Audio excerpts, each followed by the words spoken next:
Hi, everyone. Thank you for joining us for today's webinar. I'm Laura Neitzel, Director of Branded Content for EMS1.com, and I'll be your moderator for today's webinar on managing burnout and stress. Just a couple of notes before I introduce our speakers. First, you will join this webinar in listen-only mode, which means you will be muted. However, we encourage you to join the conversation and interact with the panelists by typing your questions and comments into the attendee question box at any time during the presentation. We'll also have this webinar available as a recording on EMS1.com, so you can always refer back to our discussion today on demand. Today, I'm pleased to introduce our speakers. Dr. Ramlee Crowe is a research scientist and quality improvement manager at ESO. As an expert in quality improvement and research, as an EMT with passion for advancing the EMS evidence base, she earned her PhD in epidemiology. Now, as a research scientist at ESO and faculty member of the NEMSP Quality and Safety course, Dr. Crowe routinely uses data to improve community health and safety. Mike Tagman is an author, educator, and improvement guide for First Watch, a company which provides near real-time monitoring and analysis of data, along with performance improvement coaching for EMS agencies. He teaches improvement science as an assistant professor in the Master's in Healthcare Administration and Interprofessional Leadership program at the University of California, San Francisco, and is an adjunct professor in the Emergency Health Services Management Graduate Program at the University of Maryland, Baltimore County. He's the author of the new book, Supercharge Your Stress Management in the Time of Coronavirus, a handbook for emergency services and healthcare professionals, available now on Amazon and Barnes & Noble. Thank you so much for being here. I'm going to hand this presentation over to Dr. Crowe. Thank you. Well, thank you, Laura, for the warm introduction, and thank you all for being here live with us. Good morning. Good morning. As Laura said, I am a research scientist at ESO, and our mission is to improve community health and safety using the power of data, and obviously EMS clinician well-being is a huge part of being able to do that, which is why I am really glad that we were invited to talk about this topic in particular, and I'm very excited to have a friend with me. But before we go on, another disclosure that's perhaps the most important is that for those of you who don't know me, I'm a huge nerd. Yes, that is a p-value Halloween costume, because there is nothing more scary to a researcher than a p-value of 0.06. I'm also a huge burnout nerd. So I've been studying burnout in EMS for a long time. I did my master's thesis and my dissertation on the topic. And I've been primarily focused on this higher level organizational approach to burnout, but I do recognize that this is a both and kind of situation where we need the individual level approach as well as the organizational level approach. So I got to thinking about who could help me with some of those individual strategies that can be really helpful to employ right away. And I immediately thought of Mike Tagman. So something you should know about Mike is that whereas my quarantine habits have consisted of testing out every different flavor of Oreo that exists and catching up on the episodes of the Gilmore Girls. So what's the best Oreo? Oh, the best Oreo is by far the golden double stuffed Oreo. All right. Don't rush off and buy them just yet at the end of it. And in case anybody's curious, Oreos are accidentally completely vegan, so they're legal for vegans to eat. Absolutely. But you know, somebody else sat around and wrote a really great book during all of this called Supercharge Your Stress Management in the Age of COVID-19. And so I'm really happy, Mike, that you have decided to share your time with us and you have agreed to pop in and add your insight as we go. So thanks again. I'm grateful to be here. All right.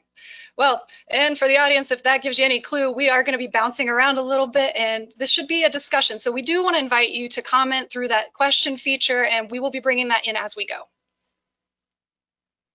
Let's get started. As I was preparing for this, I started to think about what kind of questions you all may have, and I did what all good researchers and armchair epidemiologists do these days, and I took to the Google. So some of the questions that came out when I typed in "is burnout" are some good ones, right? We need to think about, what does the construct of burnout mean? Is this something that we're all going to get? Can we do anything to avoid it? And the last one seems really important. Is Burnout Paradise Remastered worth it? And so that you all don't feel the need to rush off and Google this, I'm going to answer the most important question first. I read through the reviews. You're welcome. Unfortunately, it's not worth it, so don't waste your time. Stay here. Move on to the concept of, is burnout real? And I get asked this a lot, is there a diagnosis for it? How is this different from anxiety, depression, PTSD, and all these other things? And should we even be really worried about this?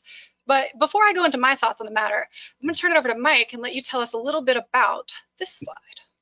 Well, as we were getting ready to go live this morning, I was looking in my news feed, and the National Academies of Medicine just released a position statement about the consequences of clinician burnout in physicians, particularly during COVID-19. So certainly the large body of medicine believes that it is absolutely real.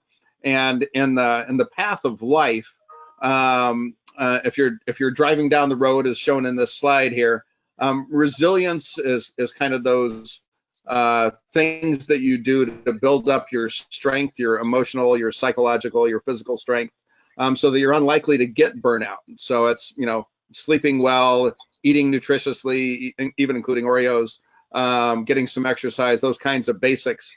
And then stress management are those skills that you use in the moment to dial down your sympathetic nervous system stress response to try to prevent the injuries that can be, whether it's burnout or compassion fatigue or PTSD, sometimes even including suicidal ideation.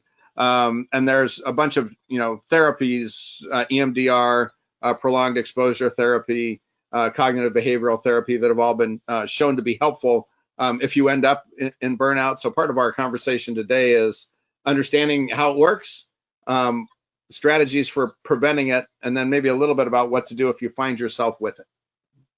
Absolutely. That's great, setting the table.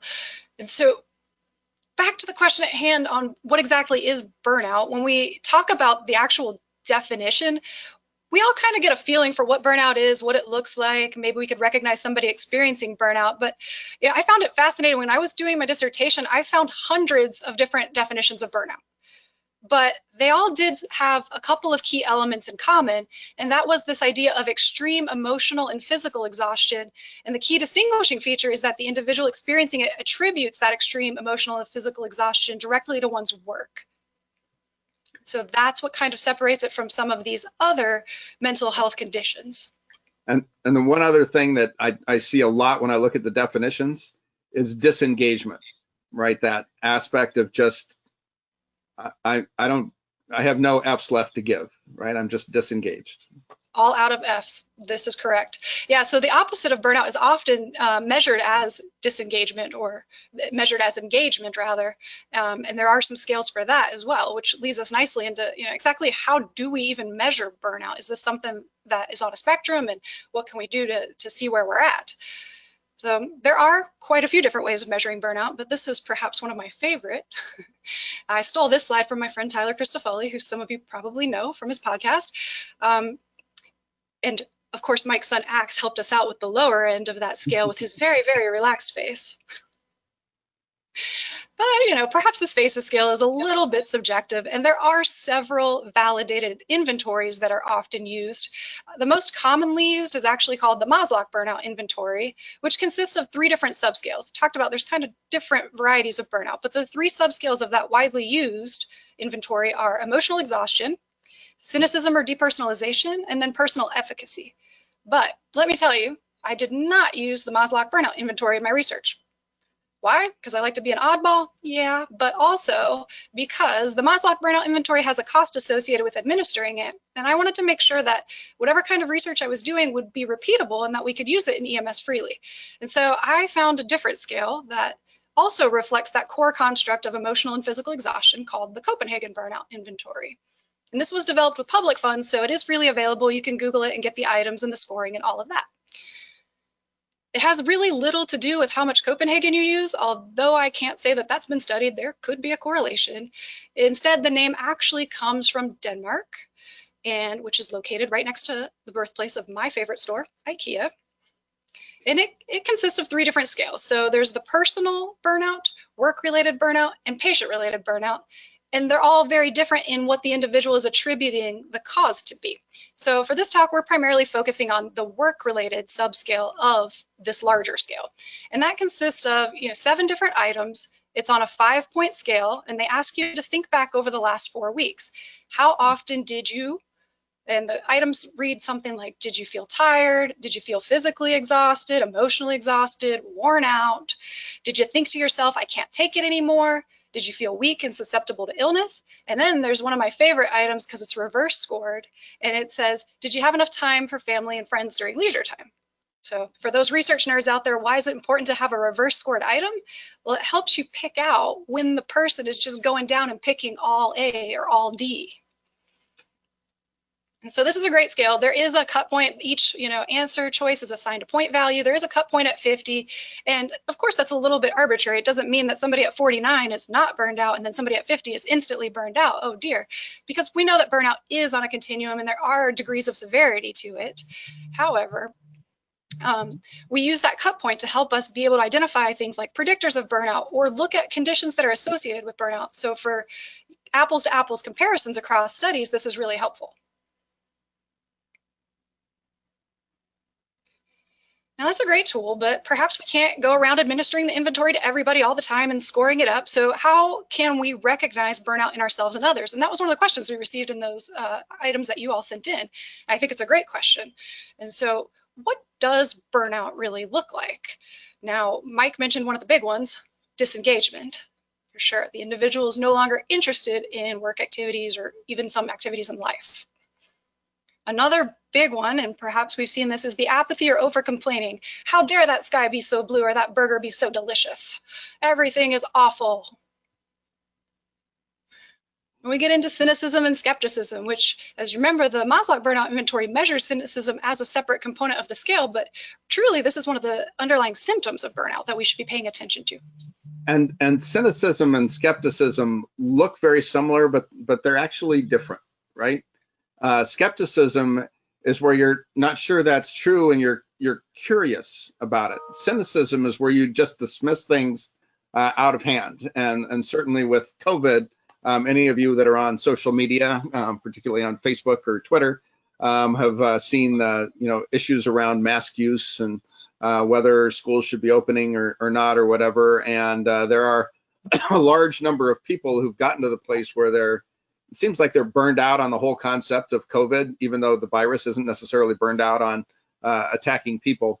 So having a skepticism about, is this treatment helpful? Is a vaccine going to be the cure-all and all that kind of stuff inspires curiosity and is not necessarily part of burnout, whereas cynicism is like, I'm just done. Right. I think that's an important distinction, the healthy skeptic versus the cynic. Yes. All right. One of the other big symptoms, and I have this, in quotes, the Sunday night blues, but it's that feeling of dread upon having to go to work the next day. And we know in EMS that doesn't necessarily happen on a Sunday and that doesn't necessarily happen at night, but it's this feeling of dread upon having to return to work. And then there are some physical manifestations. So I think this is really important. And then there's a lot of research out there that says burnout is related to sleep disturbances, whether that is sleeping too much, sleeping too little, waking up a lot. There's also some other physical signs and symptoms that have been associated, like headache, muscle tension. Some nursing research has shown sprains and strains, and some of these musculoskeletal injuries are associated with burnout. And so there's by far the mental well-being as well as the physical well-being associated with this condition. And when it comes to sleep, there's some theory that poor sleep is a cause of burnout as much as a result. And, in EMS, we have a history of our swagger is increased by the small amount of sleep that we get, right? I just worked 48 hours without hitting the pillow once. You'll hear people talk about those kinds of things, and there's just so much research, and our colleague Daniel Patterson has got a mind-boggling amount of science and dedicated his entire career to looking at sleep patterns in EMS. So it can be a signal that you've got issues with burnout, and addressing it is part of the prevention strategy. So it's both and here. It's definitely a both and. And my little offensive bracelet tells me all about it. Yep.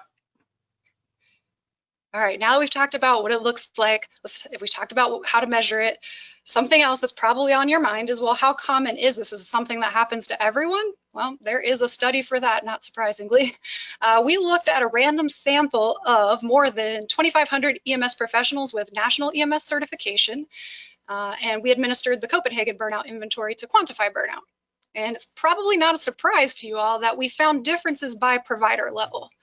And if you want to go ahead and take a guess in your head at which provider level was more likely to experience burnout. Probably not surprising that it's paramedics. So we see that about 1 in 5 EMTs were experiencing burnout in this cross-sectional study, and that number rose to about 1 in 3 for paramedics.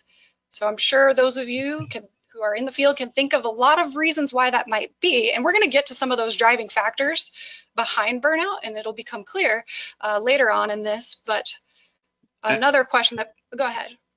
I was just going to say, and the nursing professions and the physician professions also show very similar levels of data and results around their own burnout scores.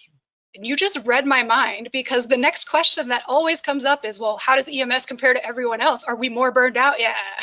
Well, let me assure you that there are no medals in the burnout Olympics. But again, the comparisons between different professions and different studies are very difficult because of that huge number of inventories that are all validated and good inventories, but they make comparing apples to apples really difficult. And then when we talk about how the samples were taken, was it a random sample like this one of all national providers, or was it, a sample of one agency? We could think about things like response bias. Might it be that somebody experiencing burnout is less likely to volunteer their time to answer my voluntary survey? So we can think that maybe these are underestimates as well. Perfect. Moving into the next question about, is burnout contagious? And I think, before we dive into this concept of is burnout contagious, Mike is going to tell us a little bit about how us humans work. I think this is really helpful. So this slide here describes the limbic system, which most of you've seen pictures of the brain in your anatomy books and whatnot, and it portrays the limbic system, that kind of collection of organs, all of which are related to your emotions and some of your base safety and functioning in the world. And it appears when you look at this that the limbic system is enskulled, if you will. It is actually inside your skull, whereas actually there is what's described as an open loop nature of your limbic system. And if you go to the next slide, there's really it's interesting. Most of you have experienced it. Those of you that have had kids, you know that there are certain people who, when they show up with your kids, and when you show up with your kids, that just your presence can calm them down.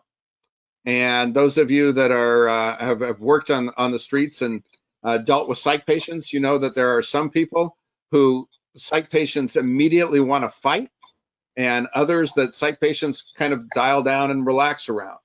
And it's just your presence has influence on other folks. And if you go to the next slide, there's really interesting neuroscience here. So let's see here. Did we miss one? Nope. Missed a slide. That's the one I was looking for. There we go. No, it's all good. I was skipping ahead there. That's how my brain works. But there's interesting neuroscience that shows that we, with our presence and our tone of voice and our body language, can actually alter the hormone levels, cardiovascular function, sleep rhythm, immune function in other people. So if you go to the next slide, any of you who've there you go. Any of you who've been in a meeting where one person yawns, and when we first put this together, Emily said, now everybody on the video is going to yawn, and that you're all going to be yawning, and we're going to lose the audience. And I apologize. We'll shake it off a little bit here.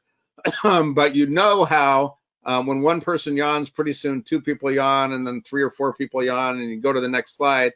And emotions are contagious, and their impact is contagious on other folks, just like a virus passes along from one person to another and expands.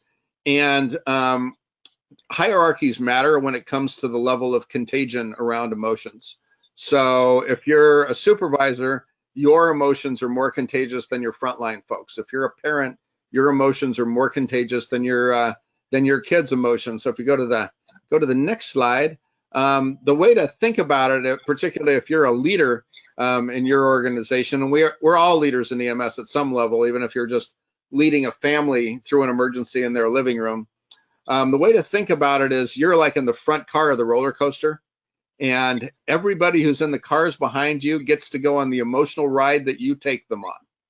So one of the principles for decreasing your burnout and decreasing the potential for burnout in your colleagues and in your family is to learn how to dial down your own sympathetic nervous system response, control your own stress response, so that the emotions that you pass on to other folks are nurturing and uplifting. And the Institute for Healthcare Improvement will tell you that they've got a huge initiative around burnout in healthcare professionals, and it's titled "The Joy in Work," because from their perspective, the polar opposite of burnout isn't necessarily just being engaged; it's being joyful. It is being happy and having a good time. Are you telling me I can be joyful in work? Absolutely, and I've watched you work for quite a while now, and you resonate joy. It's one of the things that's most fun about hanging out with you. I am very lucky to do what I love, but I think, often we hear people are like, oh, work, it's supposed to suck. Well, no, it doesn't have to. We should be able to find joy in work, and I really like that you brought up the IHI and their work in that area. All right, now that we're all still doing the exact opposite of what we want, which is trying to fight a yawn, I think it's safe to say that when we think of whether or not burnout is contagious, there are some pretty strong signs that point to yes. And one of those signs might happen to be another research paper. So here is a study on burnout that was published earlier this year in JSEP Open. And the open part of that means that it is freely available to all who visit that website. And we will get you a link to the full study for anybody who really just wants to nerd out after this webinar. But I'm going to hit a couple of the highlights here. So this study came from an assessment of about 250 different EMS agencies in South Carolina. And our goal was to see whether or not burnout tends to cluster at the agency level. So the first study I mentioned looked at burnout among individual nationally certified EMS professionals, but here we really grouped the providers by their agencies and looked at how common burnout was. And so to set the stage here, we've got the prevalence of burnout on the Y up and down axis, and then I'm about to show you a bunch of different bars. Each bar represents one EMS agency out of those 248. And so what we see here at the beginning that looks like a bunch of blanks or just like a gap is actually a group of EMS agencies that had 0% of the respondents experiencing burnout. And then the median here was 35%. So this means, because it's the median, that means that half of the agencies had a burnout rate that was lower than this, and then half of the agencies had a burnout rate that was higher than this. So that's 1 in 3 at the middle point. And everybody who's watching right now is going, I know where my agency fits on this bar, right? Yes. Absolutely. And, I like to take a positive deviance approach here. So it's really easy to talk about, oh my gosh, what's going wrong up here at the agencies that are experiencing 100% burnout. But I think, perhaps an important part of this conversation is to look at these agencies with 0 and say, what's going well there and how can we replicate that elsewhere? And I just love being part of a webinar where the word positive deviance is tossed out like it was normal. Oh, don't worry, we'll get into some other stats nerd talk too. But first, you have to bear with me because now I sounded smart. I'm about to tell you one of my 3 a.m. thoughts. You're all stuck with it. So I was recently tricked into this dream called homeownership after years of happy bliss in an apartment with living my life free of yard maintenance. Okay, when I moved in, my grass looked pretty nice, a couple of weeds here and there. Wasn't really a big deal. I didn't worry about it. I don't own a lawnmower. I didn't care. All right, my neighbor's yard, I noticed. I was like, hey, that's like, their yard is almost entirely weeds. There's no grass. And what happened over time? Well, maybe some of those weeds started making their way into my yard, and they started making it into my neighbor's yard, and it just kept getting worse and worse because I wasn't doing anything about it. And so I got to thinking that, burnout is a lot like this. If we don't do the maintenance and take care of ourselves, then, it's really easy for burnout from elsewhere to invade us. And so I wanted to spend the rest of the talk thinking about this metaphorical weed killer on what can we do to prevent or reduce burnout. And no, that wasn't my house. Mike usually asks me about that. If anyone's ever seen The Money Pit, it's the house from The Money Pit. I assure you mine fits in like one window of that house. As does mine. Okay, so now we know that we're on the hunt for the metaphorical weed killer. We got to think about what are the causes of burnout? What are those driving factors? In improvement science, we talk about drivers all the time. Well, there is a theory out there that says that, burnout is just a bad apples thing. It happens to people who are somehow flawed or who just weren't cut out for the job. But that is not the leading theory of organizational burnout. In fact, the leading theory is something we call the job demands resources theory. So why am I showing you this guy with all the tennis balls and the rackets? Well, you can think of the tennis balls as job demands. These are the mental and physical demands of the job. And then the rackets are like the resources. These are the things that help reduce the mental and physical demands of the job. Now, when the job demands outweigh job resources for an extended period of time, burnout is likely. So when we talk about the individual approach, there's a slightly different spin on that. And I want Mike to go ahead and set that up for us as well, so we can have both of these in mind, because it's a both and. It absolutely it is a both and most of you have seen a picture like this, where you've got a gazelle or a zebra or something being chased by a big cat, and the reality is both of these animals are having an acute stress response, and that acute stress response looks like an increased heart rate. Blood flow is increased to the major muscles, peripheral vascular constriction, decreased sensation in the extremities, the vision, tunnels, and focuses. But the gazelle in this case is having what's referred to as a threat stress response. And a threat stress response is, if I don't get away from this cat, I'm going to be eaten and I'm going to die as a result. And in the world of stress and stress management, poorly managed threat stress is the recipe for burnout. I mean, that is, in a very simple way, that's how you get there. And whether it's burnout or compassion fatigue or PTSD or whatever, this is the path for doing it.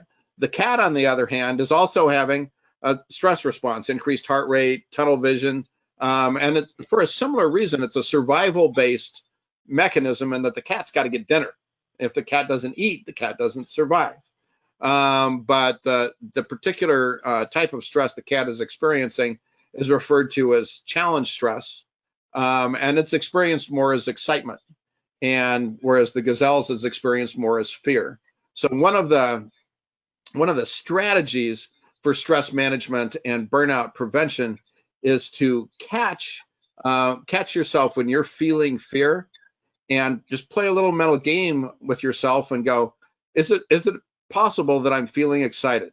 Because it's the increased heart rate's the same, the tunnel vision is the same, all those kinds of things. And as soon as you shift it to excitement stress, it nurtures your resilience, decreases your long-term damage. Poorly managed threat stress is the recipe for heart disease, strokes, cancer, all the autoimmune disorders, every inflammatory disease on the planet. It is probably a contributor to 85% of chronic disease in the world, whereas challenge stress actually nurtures things and is protective. So we can go to the next slide. Thank you. And the one thing that's interesting, all mammals have this stress response. All mammals do. But humans, with our big brains, we have the ability to imagine stresses that aren't real, or replay stresses that happen over and over and over again after the threat is gone. So one of the principles is to train your brain and train your system and your body so that you can relax and kind of interrupt the cycle of kind of ongoing threat stress that so many people in our world are experiencing. Absolutely. So you're saying before a big test, or before I have to do some public speaking or be at a meeting, if I just tell myself that I'm not nervous, I'm excited, I might feel a little bit better? And actually, it's called cognitive reappraisal, and there's some fascinating geeked out neuroscience behind that I'm happy to share with anybody on this. If you're interested afterwards, you want any of these research studies, we'll be happy to email them to you. And nobody's chatting anything in the questions or chat box. So I don't even know if anybody's there, if everybody's playing Pac-Man. I blame your yawn slide for that. I potentially. So if you're inspired about anything or have any questions or just want to say something, toss it in the question section so that we can see that you're with us and doing something. Absolutely. All right, now we're moving into the next part of this, which is the interventions. And so I have notoriously been one of these people that I don't talk much about the traditional interventions. So what are the things we hear when we talk about burnout? People are often like, we should go do some yoga, we should do some self-care, light a candle, eat a nice meal. All of these things are good and they're important, and I'm not saying that they're not, but I have a slight issue with them in that it moves all of the blame onto the provider. So it's saying that, hey, there's something wrong with you. You need to get more sleep. Hey, you need to go do yoga. You need to do this. So this is placing all of the blame on the person experiencing the burnout, when really this is multifactorial. And of course, addressing burnout requires a multi-level approach. And blame is just not helpful in any of this, right? It's Right. about saying, how do we, as individuals and as leaders and organizations, take responsibility for the prevention and treatment of burnout? Exactly. And then we have all these different facets that are interacting and that can relate to burnout. So, we have the external factors going on in the world, there's the factors going on at work, and then there's factors going on inside yourself and in your personal life. And all of this comes together for a perfect storm. And we need to be able to address this at the different levels if we want to see real results. And so Mike and I are both improvement science thinkers, and this is one of these mantras that we say to ourselves over and over while we're doing yoga, is that every system is perfectly designed to get the results it gets. Yeah. And we're going to take one of my favorite systems now. So this is, of course, a Bullitt Mustang 6.4 liter V8, 320 horsepower, a fine automobile. You may be able to tell that in a past life I was a Ford engineer, but I digress. This car is a system. And so we think about this driver trying to make the car go. You push on the gas pedal, the car goes, push on the gas pedal some more, it goes some more, push on the gas pedal some more, and it goes. But eventually it's going to stop going if it runs out of gas, or you're not going to be able to go any faster just because you push on the pedal more. So what do? Well, do we ask the car, hey, we're just in tough times. I'm just going to really need you to try harder. Can you just be a team player and rally for me, please? Is that, maybe I'll buy it a pizza. Here, there, car. I'll get you a new wax. It'll be fine. Everything's going to be fine. Do we think that these things are going to work to get us different results? And the Stephen Covey, the author of the 7 Habits of Highly Effective People, I was at a conference with him once, and he said, have you ever been too busy driving to stop and get gas? Sooner or later, the system is going to break down and make you. And he's got this principle called sharpen the saw, which is about taking time out in order to nurture yourself and take care of yourself, which is vital for stress management and burnout prevention. If you don't unplug, and one of the principles for leaders in disaster management, I remember when I ran the EMS system in Oakland and Alameda, we'd have riots pretty regularly.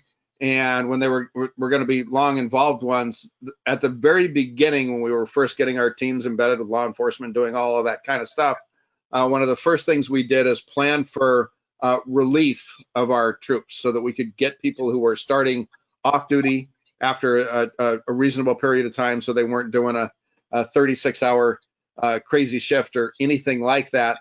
Just because if you don't plan and lead structures that result in taking a break, stopping and getting gas, you're ending up in trouble.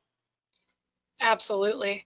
And with systems thinking, we're not asking people to be superhuman or to do something different. You have to accept people for their humanness, if you will, and help them avoid burnout by being able to do things like take breaks. And we'll talk about some other resources to do that as well. But one of the big questions that I always get asked when we're doing burnout, and especially, from my committee advisors, was, okay, that's great, burnout's a thing, but so what? Who cares? Why does this matter? Well, of course, I would love to think that we all care about the people aspect of this and that we don't want people to get sick and be tired and feel emotionally and physically exhausted. But I'm not all that naive when it comes to an organizational approach. I also understand that there are some serious financial implications to burnout. But in order to talk about what those implications are, there's another theory that I want to bring in. So theoretical frameworks are totally my jam. And this one is called the conservation of resources theory. So what this one states is that individuals experiencing burnout, that physical and emotional exhaustion, are going to look for ways to conserve energy. And there's two main pathways that people tend to use for that. So one of them is just to withdraw from the workplace. And that can be either temporary through absenteeism or permanently by leaving either the job or the profession. And Mike mentioned running a system, and he can tell you that turnover and absenteeism have a cost. Well, and you've heard that phrase, retired in place. Retired in place. People who've retired, but they just haven't left their job position yet. Oh, wait, that one's coming up next. So people who stay on the job, they're going to also look for other ways to conserve energetic resources. And oftentimes what this looks like is, shortcuts, or perhaps not performing a safety check, or some of these other safety compromising behaviors. And what that ends up being associated with is an increased risk of occupational injury. And so, don't take my word for it. We did another study. Crazy, I know. We looked at the relationship between burnout, sickness absence, turnover, and occupational injury. We saw that providers who were experiencing burnout had nearly a twofold increase in likelihood of taking over 10 sickness absences in a 12-month period. And we decided that would be kind of high. And then we looked at turnover intent, and we didn't look at leaving an EMS job. This is leaving the EMS profession. Those experiencing burnout were more than 4 times likely to leave the profession. Yeah. And then when it came to occupational injury, those experiencing burnout had over a 2.5-fold increase in reporting having been injured in the past 12 months on the job. And the reality is, when you're dealing with COVID, which is this, kind of overarching, kind of never get away from it kind of stress in the world, and you add in the racial tensions and our crazy political world and those kinds of things, my prediction is that these factors are all exacerbated now, and that if we did the assessment today with these factors added in, that these numbers, which already look bad, would be worse. Absolutely. And again, this was a voluntary survey, so we can expect that those who answered this survey may have been a little bit less on the burnout spectrum than those who just deleted my email. But what happens when we combine these 3 things and look at it, the impact of burnout from an organizational perspective? Well, we get a poop-nado for sure. And so what exactly is this poop-nado? Well, I also call it the spiral of badness. Burnout leads to these things like absenteeism, turnover, and what we end up with is unfilled shifts and workforce shortages. But this is EMS, so shifts have to get filled.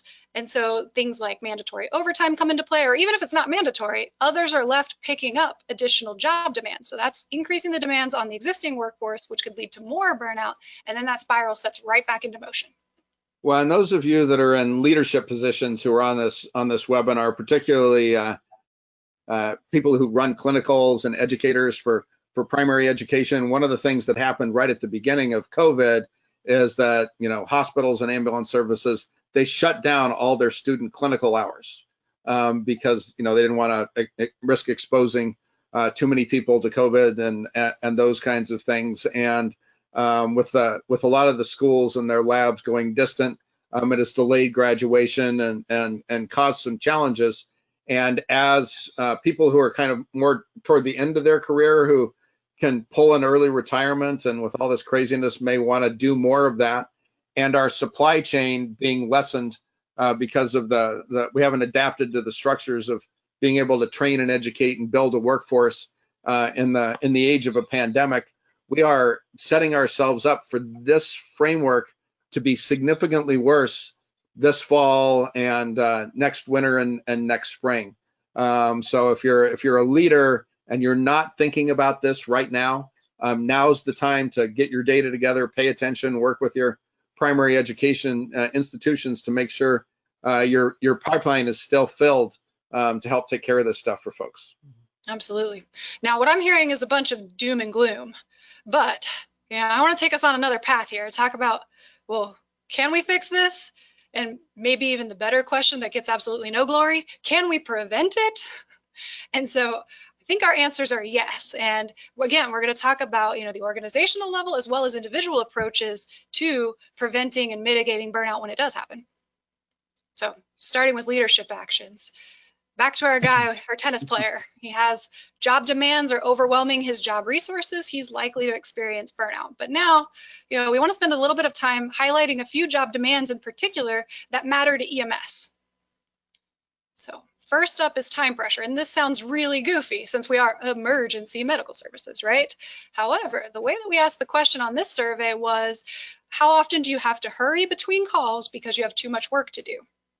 Now, 70% of people agreed with this, and it was by far the demand related to the most burnout. There was a 4-fold increase in odds of burnout associated with having to hurry between calls because you have too much work to do. So that goes back to that downtime that Mike was mentioning earlier.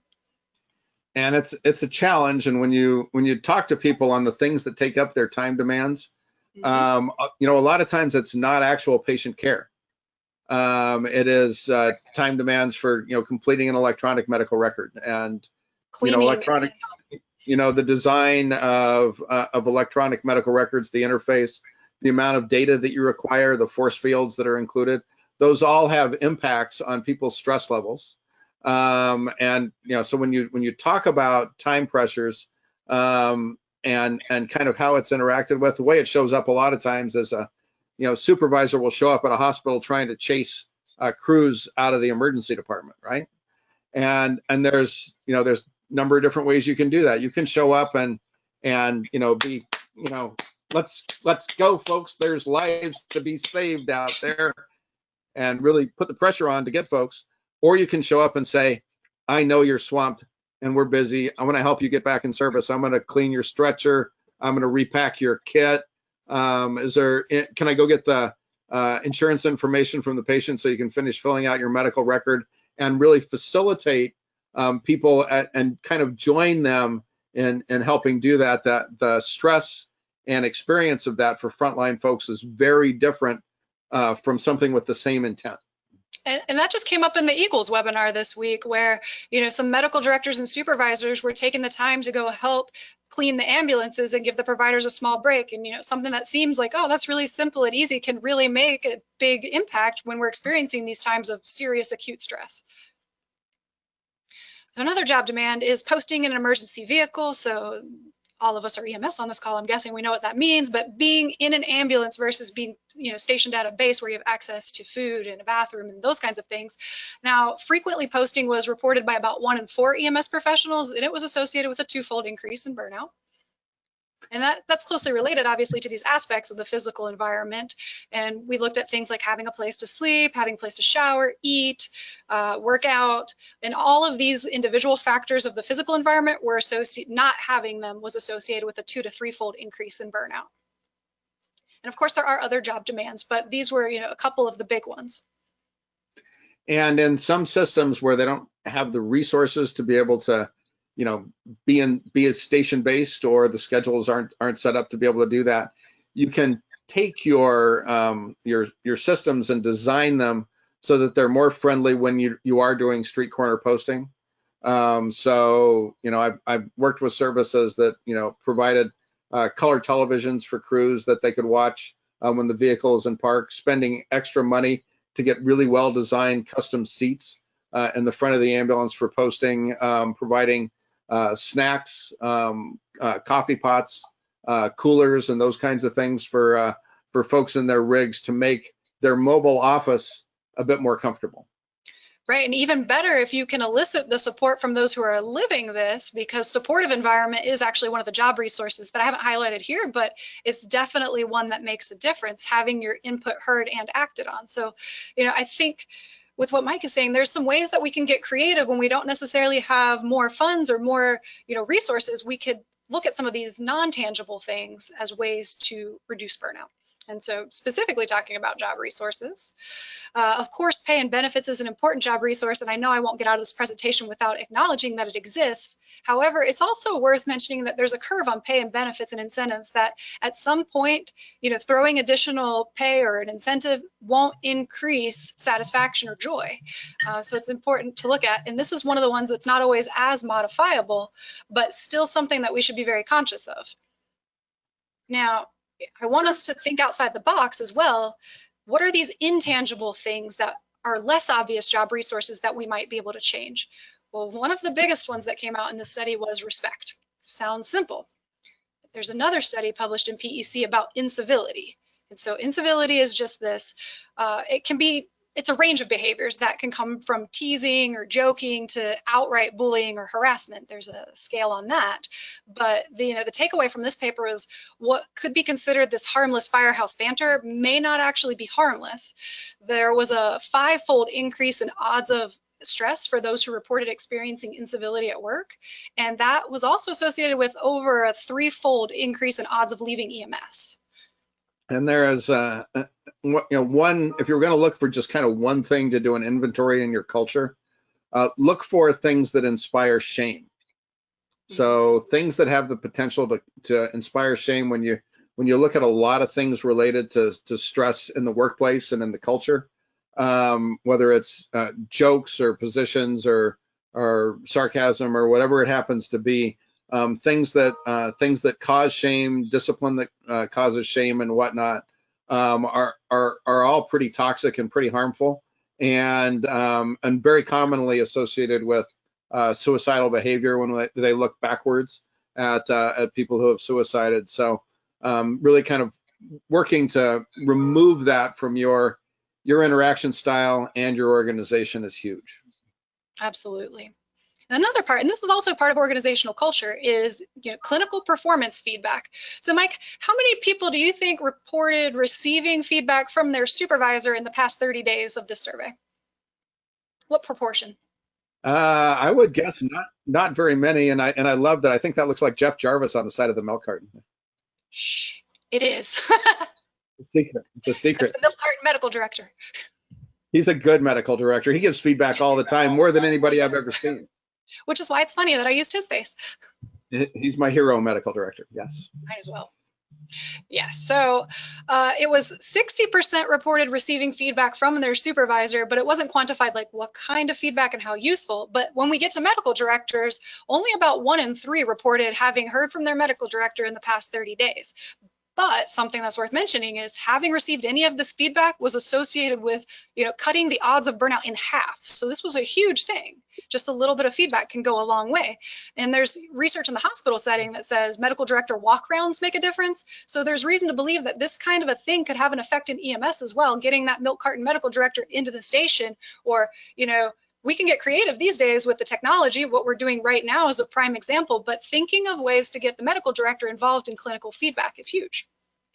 Yeah. And similar is, in order to do our jobs, we need to have the knowledge to do them safely and effectively. And so training is a really important job resource. This goes for both orientation training and a new job, as well as the continuing education. And both of these types of training were associated with a 65% reduction in burnout. And this is leading me to an important area for training, more so now than ever, and that is related to delivering bad news. So with COVID-19, we've seen in some areas these really large increases in out-of-hospital cardiac arrest, with more of them ending in field termination. And so that leads to more death notifications. So here's a study that was published in JAMA Cardiology earlier, and it's from New York City. We're looking at more than 160 cardiac arrests a day at the peak. So it wasn't unusual for a crew to deliver more than 1 death notification per day. And a study came out probably about 2 weeks ago in PEC looking at the relationship between delivering bad news and burnout. And it found that those who have delivered at least 1 death notification in the past 12 months were far more likely to experience burnout. However, continuing education mitigated that. And there's a couple of simple principles to doing a death notification. Where most of us are on this are too young to remember the days when it was kind of a funeral home associated ambulance service. I know that there's a couple. I see AJ's on here and me who are old enough to have remembered those days. But one of the principles I learned early on is that you always invite people to sit down, even though they know it's going to be bad news, because sometimes people will faint or run or do have kind of violent reactions potentially. So inviting them to sit down first, And even when they know what you're going to say, don't say it until you're ready. Sit down at a level with them, make eye contact, and tell them that their loved one has died, and use the word died or dead. Don't be euphemistic with passed on or gone with God or any of the other things people do to not say the word dead or died. And then the secret is to just kind of emotionally and use your open nature of your kind and compassionate limbic system to hold the space to let them have whatever reaction they're going to have. Some people will, scream loudly and cry. Some people will want to throw things. Some people will just go, oh, okay, that's fine. Thank you. Would you like a cup of tea? Some people will laugh and blow it off. Absolutely any reaction is 100% okay.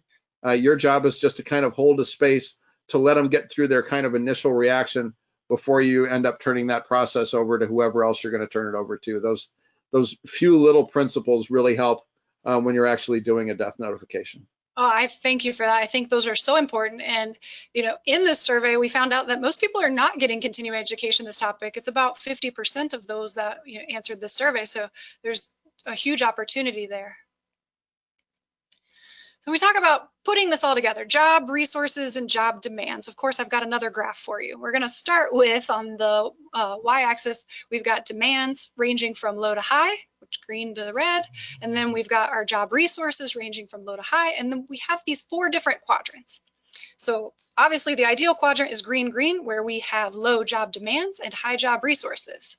Let's go ahead and call these our reference group, or the unicorns. That's where you want to be. Well, what happens if we have low job demands, but also low job resources? Do you think more or less burnout? Well, there was a 5-fold increase in burnout for this group, just by having low job resources. Then what if we talk about those who have high job demands and low job resources? This is the worst of the worst situation, right? That was associated with almost a 10-fold increase in odds of burnout. Okay, but let's say there's high job demands. They're not modifiable. We have to do this job, but we meet those high job demands with high job resources. The risk of burnout was only increased by 2-fold this time. So what this work says, and has been shown in other fields, is that in the face of high job demands that we can't change, increasing job resources, getting creative about those non-tangible job resources, could be a big help. And that leads us over to a couple of individual actions. So we might not be able to change our organizations overnight, but hopefully that got the juices flowing in this discussion. But I asked Mike to leave us with a few things that us as individuals can control to leave us feeling good and in control of burnout. So go to the next slide if you would. So I'm going to give you a handful of techniques, and there are a lot more than we're going to share here, but just give you a sense of a couple of tricks that you can use to trick your central nervous system into activating your vagus nerve, which is the longest nerve in your body, and is the mediator of your parasympathetic nervous system response, releases oxytocin in your brain and causes you to relax and feel joyful and happy. So if you go to the next slide, this is an acronym that goes underneath the phrase, the word GRACE, comes from George Leonard, an Aikido instructor and author who passed away a few years ago that I learned this from. So actually, if all of you who are watching right this minute want to play with me a little bit, you can make your body a little stressed. So shrug your shoulders up a little bit and kind of clench your chest here and breathe kind of shallow. And the G is for ground. So what I want you to do is you can let your shoulders down, and with your toes, kind of like you were going to pull the carpet up underneath your feet, even if you've got shoes on or whatever, just wiggle your toes a little bit. And I taught this on a webinar a few months ago about the wiggling your toes thing, and I got an email afterwards from an F-16 fighter pilot who was getting ready to fly his first mission over Iraq, and he was in his cockpit, and his squadron commander was on the ladder next to the cockpit, and the squadron commander was saying, I want you to just remember one thing throughout this mission, and he thought he was going to be told to pay attention to his aileron or wing distance from other aircraft, and his flight commander said, wiggle your toes throughout the flight. And he goes, wiggle my toes? Really? And his flight commander said, if you'll wiggle your toes throughout this flight, your head will be more in the game, your performance will improve, and you'll be less stressed throughout the flight.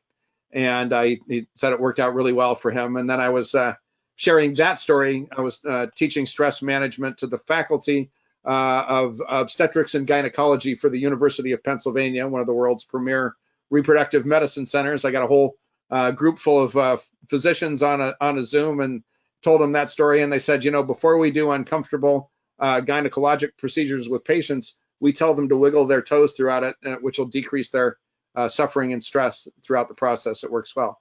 If you go to the next one, so R is for relax. We all hold tension in different parts of our body. Remley, where do you hold tension in your body? Definitely neck. You're a neck person. I'm a shoulder and neck person. Most of us also hold it in our jaw. So rather than trying to relax your whole body, just relax the part of your body where you tend to hold tension. Next slide. The next is aware and just being aware of your individual signs of stress. For me, the first thing I notice when I get stressed is my peripheral vision gets a little fuzzy. It's the beginning of tunnel vision, a natural stress response. Some people notice their palms get sweaty. Some people notice that they yell at their cat. Whatever it is for you, noticing that and just being aware of it helps pull you out of it just a little bit. And go to the next one. The C is for centering, and physiologically, your center is just about an inch beneath your belly button. So I'm going to invite you to take your finger of one hand and just poke it into your belly, a couple of inches beneath your belly button. And yes, for the HR professionals on the video, I have just asked hundreds of people all across the country to touch themselves on Zoom simultaneously, and I apologize for that. But if you take a deep breath into your belly and try to push your finger out of your belly, that kind of a deep breath and that centering exercise activates the parasympathetic nervous system. And then the last one, next slide here, is E for energize. And you know how relaxing it is to get into a warm bath? It is powerfully relaxing. Can't always do that, but one of the things you can do is rub your hands together and heat your hands up. And that process of warming them up is the opposite of the peripheral vascular constriction that goes along with the stress response and activates a little relaxation. So those are 5 little strategies that you can use in almost any circumstance to help decrease your stress. And then go to the next slide. When you're looking for a bigger stress response, and some of you are looking at this now, what is he on earth is he going to talk about with this particular slide?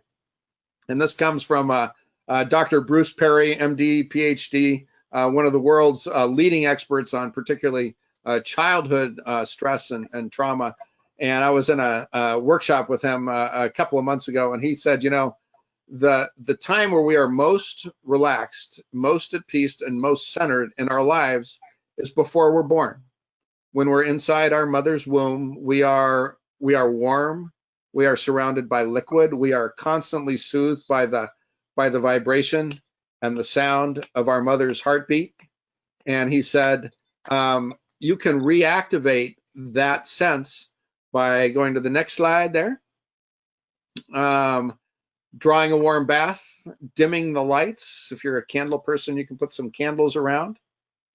And then you can, on your iPhone, don't put it in the water with the charger because we don't want you to survive stress and burnout and get electrocuted, because that would suck. But I have a little music in the background, and if, there you go. That's we're getting just a little sound of Stagger Lee by Grateful Dead. So what I encourage you to do is to look for songs that have a tempo between 60 and 80 beats per minute. So Dream On by Aerosmith is an example. There's a couple of Poison songs that are at that level. A few Grateful Dead songs. If you want a list, send me an email afterwards. I will send you a list of songs, or you can easily Google songs between 60 and 80 beats per minute and make up your own playlist. Back to you, Remy. Own stress-free playlist. I love it. No, these are great. And I know, Mike's a humble guy and won't tell you all about his book, but I will. And there are a ton of these individual level tips that have really helped me. Another big one that's in there that you all can read about is the breathe the box technique. When I catch myself really stressed out, that one works. But I know we're getting to the end of our time here, but hopefully this has helped set the table for some organizational level interventions, changing the job resources and demand, so reducing the number of tennis balls or increasing the number of rackets, whatever that might be, that can help us reduce and mitigate burnout, as well as some individual responsibility we can take in order to control and reduce our own stress. And so with that, we want to thank you. And if you have any further questions, feel free to find us on Twitter or send us an email. We love talking about this topic and anything related to improvement. So thank you all again for sharing your time with us. And thank you, Mike. Do you Thank have you so time much for to having me. answer some? I'm sorry to interrupt. We do have some attendee questions. If you all have a few more minutes, Happy to. can we go in and answer some of those? Absolutely. I'm not For seeing sure. any questions in the question box, so I'm not Yeah, I sure what's didn't happening. see any. Yeah. That is weird. Okay, well, Well, you I can have them in front of me, so I'll just tell you what they are, if that's okay. We have a lot of Absolutely. great comments. The first question that came in from Jeff is, please talk about line of duty deaths, serious illness in the age of COVID, and their impact on fellow responders. There is no doubt that the normal grieving process that we go through is disrupted in this time. I was just yesterday planning private funeral services for a friend who died not of COVID, but died a week and a half ago. And figuring out how to gather people together on Zoom to do a memorial service, it's a little bit screwed up because you don't get that hugging and crying and that process together. So that's a real challenge. And the reality is, as COVID moves around, we have seen a number of EMS providers that have died, and there's likely to be more of that in the future. So planning for how you're going to handle that early is really important, and there's no recipe or playbook for how to do it right. I don't know. Any thoughts, Remley? Yeah, and I completely agree. There's no silver bullet here per se, but just also to be a little extra compassionate with each other and be paying attention to some of these signs and symptoms. And also, I think looking for appropriate resources. So we talk a lot about there's some of these critical incident debriefings and things that are not as effective, certain strategies versus those that are done by licensed professionals. So making sure that we're looking for appropriate care and not something that's inadvertently harmful. Okay, great. Yeah. We have another question that came in from Janet, and it's more of a comment than a question, but you may want to address it. It says, I think it would be interesting to look at the differences between rural and volunteer professional. Yep. Oh, that's absolutely something that we did look at too. So perhaps not surprisingly, we saw that those in the urban setting were more likely to demonstrate burnout, but that doesn't mean that, it's apples to apples. There's very different job demands.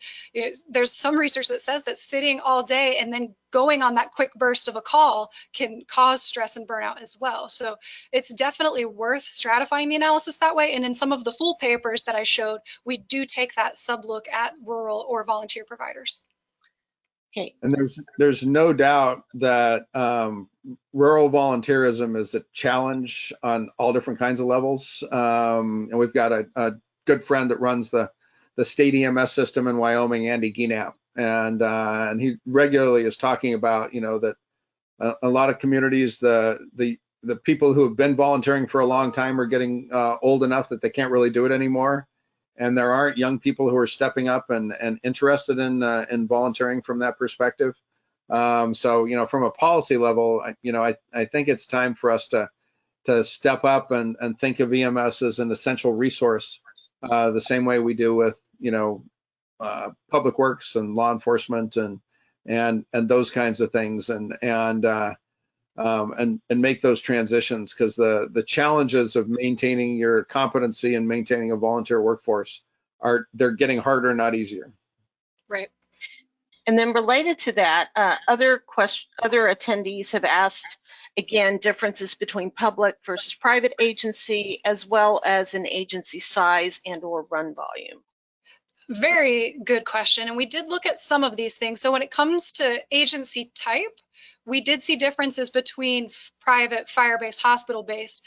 private was more likely to demonstrate burnout compared to fire-based. And, again, we think back to that theoretical framework and what are some of the job resources and demands that are a little bit different? Well, in fire-based services, we know there's often union and there's different pay and benefits. It's also perhaps more likely to be a career versus at some of these private agencies, there may be different job resources and demands and then different rates of turnover and things like that.